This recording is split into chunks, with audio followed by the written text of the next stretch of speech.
이번에 미국과 이란의 종전 협상 자체가 될 듯 안 될 듯 이스라엘의 방위가 이어지면서 코인 시장의 변동성이 심해지고 있는 상황이죠.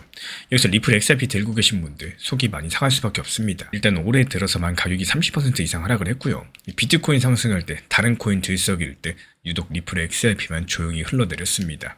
솔직히 여기서 나만 물린 건가? 나만 수익 못 보는 건가? 이런 마음들 충분히 이해합니다. 근데 이 떨어지는 그래프를 한참 들여다보면요. 이 도무지 설명이 안 되는 장면들이 보여지고 있는데 가격이 이렇게 하락하고 있는 와중에 누군가는 리플을 조용하게 그리고 아주 많이 사모으고 있다는 건데요. 하락하는 걸 뻔히 보면서 왜 사모을까요? 오늘 이 질문 한 가지만 같이 풀어드려 보면요. 리플 차트를 보는 우리 구독자분들의 눈이 완전히 달라지게 되실 겁니다. 그럼 지금은 도대체 누가 사고 있는 건지부터 봐야 되겠죠. 먼저 거래소 쪽을 보겠습니다. 최근에 리플 2,500만 개가 넘게 거래소 밖으로 빠져나갔고요. 이게 무슨 뜻일까요? 보통 코인을 매도하려고 하는 사람들은 거래소에 코인을 올려둡니다. 반대로 한동안 안 팔고 들고 있으려는 사람들은 거래소에서 빼가지고 자기 지갑으로 옮겨요. 그러니까 거래소에서 코인이 빠진다라는 거는 지금 당장 매도할 생각이 없는 사람들이 늘었다는 신호를 읽어볼 수가 있겠습니다. 이 가격은 하락하는데 안 팔겠다는 사람은 오히려 늘어난 거죠. 여기서 한 발 더 들어가 볼까요? 이번에 큰손들의 움직임입니다. 리플을 잔뜩 들고 있는 지갑, 흔히 고래라고 부르는 큰손 지갑의 숫자가 최근에 사상 최대치를 찍었고 약 33만 개가 넘는 지갑이 리플을 쌓아두고 있는 상황이에요. 말 그대로 시장은 약세인데 큰손들은 오히려 머릿수를 늘리면서 담고 있다는 뜻이겠죠. 그리고 마지막으로 기관 쪽도 살펴보겠습니다. 작년 말부터 리플을 담는 ETF라는 상품이 나왔는데요. ETF는 쉽게 말씀드려서 코인 거래소를 직접 거치지 않고도 리플에 투자할 수 있게 만든 금융 상품입니다. 이 상품이 투자자 대신에 리플을 사서 차곡차곡 담아주는 구조고, 근데 이 ETF로 지금까지 들어온 돈이 2조 원이 넘어가요.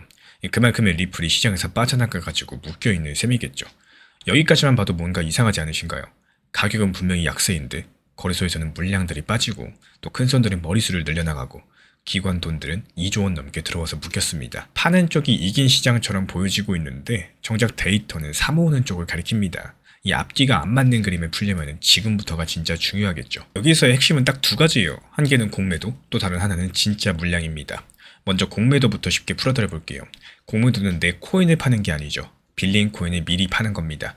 가격이 하락할 거라고 예상을 하고 일단 빌려서 팔아둔 다음에 나중에 더 싸게 되서서 갚는 전략인데요. 떨어지면 그 차이만큼 이득을 보는 거죠. 근데 여기서 절대로 잊으시면 안 되는 게 한 가지 있습니다. 빌려서 매도한 거니까 언젠가는 반드시 되서서 갚아야 된다는 거예요. 그러니까 공매도 하나하나는 사실상 미래에 반드시 매수해야 되는 매수 예약이나 마찬가지인 겁니다. 그럼 지금 리플에는 이 공매도가 얼마나 쌓여 있을까요? 리플에 걸린 공매도가 매수보다 약 9배 가까이 많이 있습니다. 쉽게 말씀을 드리자면은 하락한다의 건돈이 상승한다의 건돈보다 9배쯤 많다는 뜻이에요. 이 말인즉슨 곧 나중에 되서서 갚아야 될 사람이 시장 한쪽에 어마어마하게 쌓여있다는 의미이기도 하겠습니다. 그리고 이제 두 번째 진짜 물량 이야기로 가보겠습니다. 리플 하면 흔히 발행량이 너무 많아서 못 오른다 이런 말들 많이 들어보셨을 거예요. 사실상 맞는 말인데 리플은 전체 발행량이 정말 많습니다. 근데 여기에는 함정이 하나 있죠. 전체 발행량과 지금 당장 시장에서 사고 팔 수 있는 물량들 전혀 다른 숫자라는 점인 거고, 리플 회사가 자기들이 가진 엄청난 수량의 리플을 한 곳에 묶어두고 자물쇠를 채워놓습니다. 이걸 에스크로라고 부르는데요. 매 달마다 정해진 만큼만 꺼내서 쓰고, 그리고 쓰지 않은 것들은 다시 잠가버립니다. 그러니까 발행된 물량이 한꺼번에 시장에 풀린다는 게 아니라 여기에 아까 본 것들 한번 더해보세요. 지금 거래소에서는 물량이 빠지고 큰손들은 지갑에 쌓아두고 ETF는 2조 원어치를 담아서 묶어뒀습니다. 발행량은 그대로인데 정작 지금 시장에서 실제로 거래되는 물량들 점점 더 쪼그라들고 있다는 거죠. 이 물량이 많아가지고 오르지 못한다는 말들, 적어도 지금 이 순간만큼은 들어맞지 않는다는 뜻이겠습니다. 그리고 이제 흩어져 있던 조각들을 한자리에 한번 모아볼게요. 한쪽에서 나중에 반드시 되서야 되는 공매도가 사상 최대급으로 쌓여있죠. 또 다른 한쪽에서는 정작 사고 팔 수 있는 물량들이 점점 더 줄어들고 있죠. 사야 될 사람은 잔뜩인데 막상 사야 될 물건들은 귀해지는 상황입니다. 마치 용수철을 점점 더 세게 누르고 있는 것과도 똑같고, 근데 이 눌린 용수철을 튕겨낼 만한 방아쇠가 지금 코앞에 와 있습니다. 바로 미국의 가상자산 관련된 법안들, 클래리티 법안입니다. 이 법 같은 경우는 리플 같은 코인을 법적으로 어떻게 다룰지를 명확하게 정해주는 규칙인데요. 그동안 이게 불분명하다 보니까 기관들이 리플을 마음 놓고 담기가 어려웠었는데 이 법안은 이미 지금 상원에 한 단계를 통과했습니다. 그리고 지금은 본회의 표결까지도 기다리는 자리에 올라와 있어요. 게다가 백악관 같은 경우는 처리 목표 시점으로 7월 4일을 제시했고요. 다만 이 날짜는 어디까지나 목표일 뿐이지 일정은 얼마든지 미뤄질 수 있다. 이 점만큼은 분명히 해두겠습니다. 그렇다면 이 세 가지가 겹친 그림들을 한번 떠올려 보세요. 되새야될 공매도는 산더미입니다. 시장에 돌고 도는 물량들은 품귀 현상입니다. 그리고 이런 상황에서 규칙이 명확해지는 순간들이 다가오고 있기 때문에 만약에 이 방어세가 당겨지게 된다면 시장 가격은 천천히 우상향하는 게 아니라 짧고 급하게 튀어오를 수 있겠죠. 하락한다에 걸었던 사람들이 손해를 막으려고 한꺼번에 되새기 시작을 한다면 그 매수가 가격을 다시 밀어 올릴 거고요. 그럼 또 다른 공매도가 다급해질 거고요. 그게 다시 한번 가격을 밀어 올리게 되면서 짧은 시간에 급등을 한다는 거죠. 이 블랙스완 캐피털리스트라는 분석회사의 창립자도 완만한 상승은 없을 거다. 이 폭력적으로 도약할 것이다라고 언급을 남겼는데요. 바로 이 구조를 두고 한 이야기입니다. 이 그동안에 지루했던 약세장이 사실은 이 한 방의 움직임을 위해서 용수철을 눌러온 시간이었을 수 있다라는 거고, 이렇게 보는 근거는 분명합니다. 공매도가 매수에 9배 가까이 쌓여 있다라는 거, 거래소랑 큰손과 기관들이 모두 물량을 걷어들이고 있다라는 거, 그리고 그것들이 풀릴 방어세가 가까워졌다라는 점들, 이 세 가지가 동시에 같은 방향성을 가리키고 있기 때문이겠죠. 다만 이런 그림들에도 빈틈은 존재합니다. 가장 큰 변수는 방어세 그 자체인데요.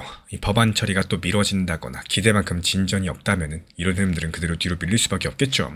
그래서 지금 우리가 당장 하셔야 되는 거는 가격을 맞추려고 애쓰는 게 아닙니다. 두 가지만 차분히 지켜보시면 돼요. 첫 번째로 법안이 실제로 언제 표결대에 올라가는지, 또 다른 하나는 공매도가 계속해서 쌓이는지 아니면 풀리기 시작하는지, 이 두 가지 신호가 다음 움직임을 가장 먼저 알려주게 될 겁니다.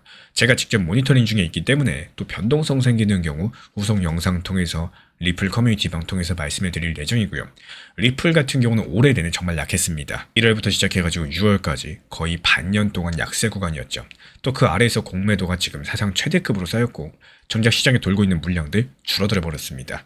이 둘이 맞물린 상태에서 법안이라는 방어세가 당겨지게 되면요, 완만한 상승이 아니라 짧고 급한 움직임이 나올 수가 있다는 거. 그래서 다음 영상에서 함께 풀어볼 질문은요, 이 모든 그림의 방어세가 될 클래리티 법안 지금 어디까지 와 있고 7월 4일이라는 날짜는 정말로 지켜질 수 있을지에 대해서 살펴보도록 하겠습니다. 이 제 영상을 오랜 시간 보신 분들이라면 이제 한 가지만큼은 기억을 해주셨으면 좋겠습니다. 바로 몰빵 투자를 하지 않는 건데요. 아무리 좋은 코인이라고 할지라도 시장은 언제든지 예상하지 못했던 방향성으로 움직일 수가 있기 때문에 이런 것들에 대해서 리플이 5,000원에서 1,800원까지 내려올 것이다, 무조건 하락에 대해서 확신한 사람은 거의 안 계셨을 겁니다. 근데 반대로 하락하지 말라는 법, 이것도 없었다라는 거죠. 결국에 투자에서 중요한 점은요, 내가 원하지 않는 상황들이 발생을 했을 때도 버틸 수 있는 구조들을 만든다라는 거고, 시장 자체가 언제든지 하락할 수 있다는 전제를 가지고 접근을 하셔야 되기 때문에 이 비중 조절만 잘해도 시장은 생각보다 훨씬 더 편하게 느껴질 수가 있다는 사실들 반드시 기억해 주시기 바랍니다. 사실상 지금 시장 같은 경우는 누가 봐도 알트 장세가 맞습니다. 이 머리로는 다들 알고 계세요. 근데 하루 종일 알트 타점 들여다볼 시간 솔직히 없으시죠? 일도 하셔야 되고요. 가끔은 쉬기도 하셔야 되고요. 놀러도 가셔야 됩니다. 그래서 그 시간을 제가 대신 써주고 있습니다. 1년 365일 주말에도 명절에도 시장 모니터링 드리면서 타점 잡아드리고 있는 상황이고요.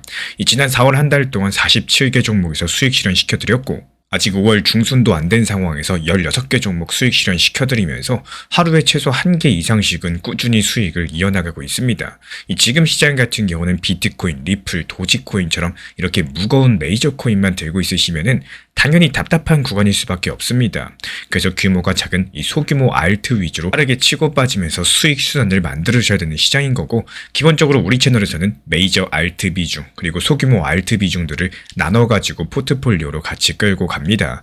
이 수익 타점 정보 커뮤니티 입장 원하시는 분들은 구독과 좋아요 눌러주시고 화면에 보이는 번호로 문자 신청 남겨주시면 입장 안내 바로 도움드리겠습니다. 제가 안내해드리고 있는 코인 신사 채널 멤버십 전용방에 대해서 짧게 설명드려 보도록 하겠습니다. 리플, 암호화폐 시장에 대한 중요한 이슈, 그리고 브리핑이나 시장의 흐름에 대한 전문적인 분석 내용 설명과 함께 차트상의 기술적 분석, 온체인 지표와 투자 심리에 대한 내용들을 같이 안내 도움드리고 있고, 가장 중요한 투자 심리를 컨트롤하기 위해서 포트폴리오의 구성에 대한 노하우, 투자 심리 컨트롤에 대한 내용도 같이 안내드리고 있습니다. 코인 신사 스터디 멤버십 가입하신 분들께서는 아래 번호 혹은 신청 링크 통해서 남겨주시면 제가 연락드리고 있고, 안내 설명과 함께 신사 채널 리플 전용 멤버십 방에도 입장 안내 설명드리고 있습니다.